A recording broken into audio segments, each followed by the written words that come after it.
Afectados por el incendio de gran magnitud que ocurrió en el Bañado Sur, están buscando objetos de valor entre la basura, los restos en la zona siniestrada, de modo a encontrar especialmente cobre, según expresaron, para poder vender y luego recuperar parte de lo perdido. Sergio Valdés tiene más detalles. Adelante, Sergio, te escuchamos. Fíjense, y no existen muchas palabras para poder describir cómo está a estas horas, a 2 días del tremendo incendio que sufrieron 14 familias de la zona del barrio Santa Ana. Prácticamente todo destruido.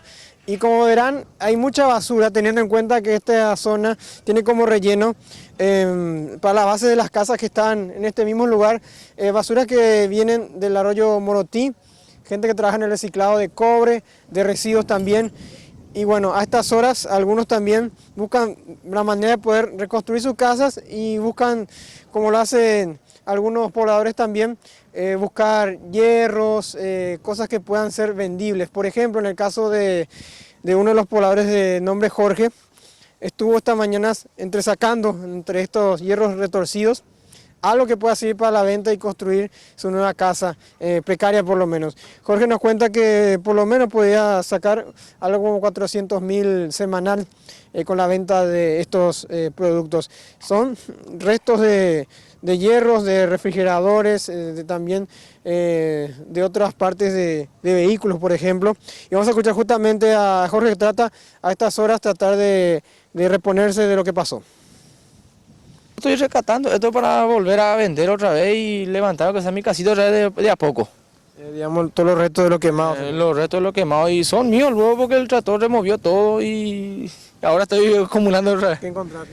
Y estoy hasta ahora encontrando así todo perjudicado, pero la verdad que va a servir lo mío nomás.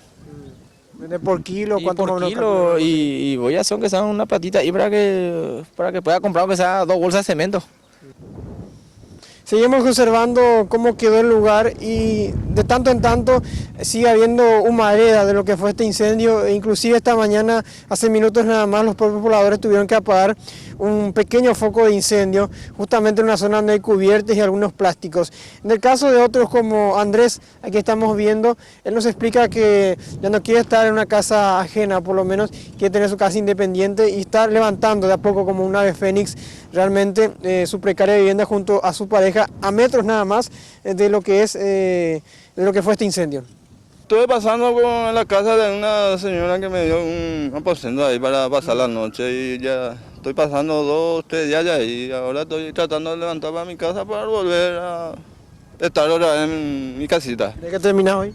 Y no sé si voy a terminar hoy, mañana, pero ya hay ya posibilidad porque voy a terminar otra vez para mi casa. ¿Qué suele dedicarte? ¿De qué trabajas? Y nosotros acá trabajamos solamente en reciclaje, compramos así chatarra, cobre, hierro, así.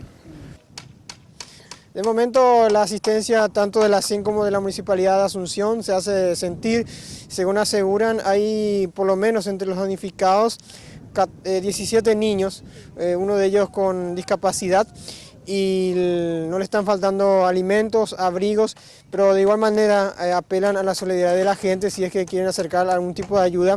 La zona del incendio específicamente se ubica sobre la calle 38 Proyectadas y Parapití, zona del barrio Santa Ana, cerca del Bañado Sur. Y como verán también parte de viviendas con materiales de construcción casi fueron derribadas por culpa del incendio. El puesto comando de la Municipalidad de Asunción y la CEN está a metros nada más de aquí. Es lo que podemos informar desde la zona donde se produjo este incendio. Volvemos con ustedes. Muchísimas gracias, Sergio. Entonces, de esta forma, los afectados por el incendio están tratando de sobreponerse ante la adversidad. Esperemos que la Municipalidad de Asunción también les brinde la ayuda que les habían prometido.